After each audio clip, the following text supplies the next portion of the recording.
The financial crisis that this committee must address is how compensation in the financial industry created incentives for taking immediate profits while ignoring only slightly less immediate risk.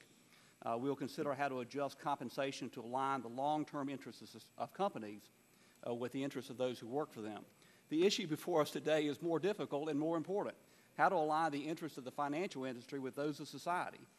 The financial industry has defended every consumer credit practice, regardless of how predatory the practice appeared to those unsophisticated in finance, like me, as an innovation that made it possible to extend needed credit to those who were excluded from traditional lending. And the industry's innovations resulted in inflating the housing bubble, evading existing consumer protections, trapping the middle class in unsustainable debt, creating risks for financial companies that were dimly understood by regulators, by investors, and even by the investors and CEOs of the companies that created them. And it plunged the country and the world into the worst recession since the Great Depression. The regulatory system we're considering is less restrictive than the regulation of many industries that have done much less damage.